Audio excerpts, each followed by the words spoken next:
reproduced, regardless of their environmental impact, the service industry operates with an equal rationale. The fact is, there is no monetary benefit to resolving any problems which are currently being serviced.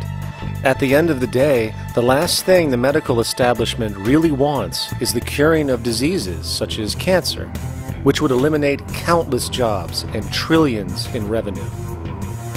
And since we're on the subject, crime and terrorism in this system are good. Well, at least economically, for it is employing police, generating high-value commodities for security, not to mention the value of prisons that are privately owned for profit. And how about war? The war industry in America is a huge driver of GDP, one of the most profitable industries, producing weapons of death and destruction.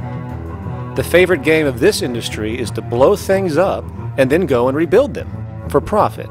We saw this with the windfall billion-dollar contracts made from the Iraq War. The bottom line is that socially negative attributes of society have become positively rewarded ventures for industry, and any interest in problem resolution or environmental sustainability and conservation is intrinsically counter to economic sustainability. And this is why, every time you see the GDP rise in any country, you are witnessing an increase in necessity, whether real or contrived. And by definition, a necessity is rooted in inefficiency. Hence, increased necessity means increased inefficiency. The American dream is based on rampant consumerism. It is based upon the fact that mainstream media, and especially commercial advertising, all corporations who need this infinite growth have convinced us, or brainwashed most people in America, and hence the world, that we have to have X number of material possessions and the possibility of gaining infinitely more material possessions in order to be happy. That's just not true. So why do people continue to buy in this way, which is ultimately eco-genocidal in its systemic effects cumulatively? And it just is classical operant conditioning.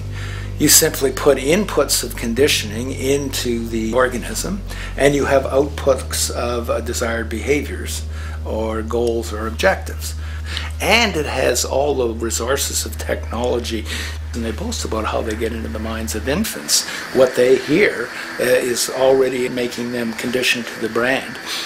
Then you see, well, that's how people have been such fools. In a way, they've been taught to be fools. It's a value system disorder.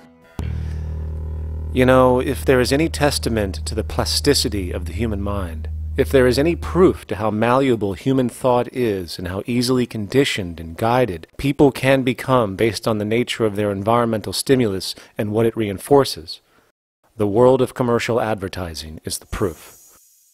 You have to stand in awe at the level of brainwashing, where these programmed robots known as consumers wander the landscape only to walk into a store and spend, say, $4,000 on a handbag that likely costs $10 to make in a sweatshop overseas, only for the brand status it supposedly represents in the culture. Or perhaps the ancient communal traditions which increase trust and cohesiveness in society, which have now been hijacked by acquisitive, materialistic values, where now annually we exchange useless crap a few times a year. And we might wonder why so many today have a compulsion to shopping and acquisition, when it is clear that they have been conditioned from childhood to expect material goods as a sign of their status with friends and family. The fact is, the foundation of any society are the values that support its operation, and our society, as it exists, can only operate if our values support the conspicuous consumption it requires to continue the market system. 75 years ago, consumption in America and much of the First World was half of what we see today per person. Today's new consumer culture has been manufactured and imposed due to the very real need for higher and higher levels of consumption. And this is why most corporations now spend more money on advertising than the actual process of product creation itself. They work diligently to create a false need for you to fill, and it happens to work. You know, economists are in fact not economists at all. They're propagandists of money value, and you'll find that all their models basically get down to token exchanges that are to the profit of one side or both sides or whatever, but they're completely disconnected from the actually existing world of reproduction. In Ohio, an old man failed to pay his electric bill. You may be familiar with the case. And the electric company turned off the electricity and he died. The reason they turned it off was because it wouldn't have been profitable for them to keep it on because he didn't pay his bill. Do you believe that was right? The responsibility really lies not on the electric company for turning it off, but on those of this man's neighbors and friends and associates who are not charitable enough to enable him as an individual to meet the electric bill. Did I hear that right? Did he just say the death of a man caused by not having money was the responsibility of other people, or in effect charity?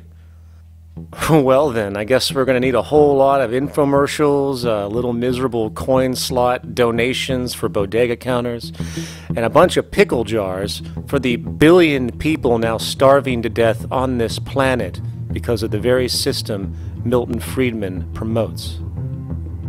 Whether you are dealing with the philosophies of Milton Friedman, F.A. Hayek, John Maynard Keynes, Ludwig von Mises, or any other major market economist, the basis of rationale rarely leaves the money sequence. It is like a religion. Consumption analysis, stabilization policies, deficit spending, aggregate demand. It exists as a never-ending, self-referring, self-rationalizing circle of discourse where universal human need, natural resources, or any form of physical life-supporting efficiency is ruled out by default and replaced by the singular notion that humans seeking advantage over each other for money alone, motivated by their own narrow self-interest, will magically create a sustainable, healthy, balanced society. There is no life coordinate in this whole theory, this whole doctrine. What are they doing? What are they doing? What they're doing is tracking money sequences. That's all it is tracking money sequences, presupposing everything that matters. One, that there's no life coordinates. Wow, no life coordinates. Two, that all the agents are self-maximizing preference seekers. That is, they think of nothing other than themselves and what they can get most for themselves. That's the notion, that's the ruling notion of rationality. Self-maximizing choice. And the only thing that they're interested in self-maximizing is money or commodities. Well, where does social relations come in? It doesn't, except in the exchange to self-maximize. Where do our natural resources come in? They don't, except to exploit. Where does the family come in as being able to survive? It doesn't. They have to have money in order to purchase any good. Well, shouldn't an economy deal somewhere with human need? Isn't that what the fundamental issue is, to satisfy human needs? Oh, need isn't even in your lexicon. You dissolve it into wants. And what is a want? That means money demand that wants to buy. Well, if it's money demand that wants to buy, it's got nothing to do with need, because it may be the person has no money demand and desperately needs, say, water supply. Or it may be money demand wants a gold toilet seat. Well, where does it all go? To the gold toilet seat. And you call this economics? Like, it's really, when one thinks of it, it's got to be the most bizarre delusion in the history of human thought. Now, so far we have focused on the market system, but this system is actually only one half of the global economic paradigm. The other half is the monetary system.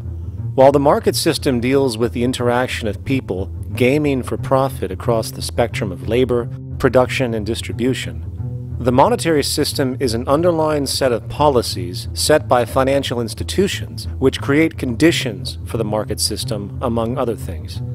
It includes terms we often hear, such as interest rates, loans, debt, the money supply, inflation, etc. And while you might want to pull your hair out listening to the gibberish coming from the monetary economists,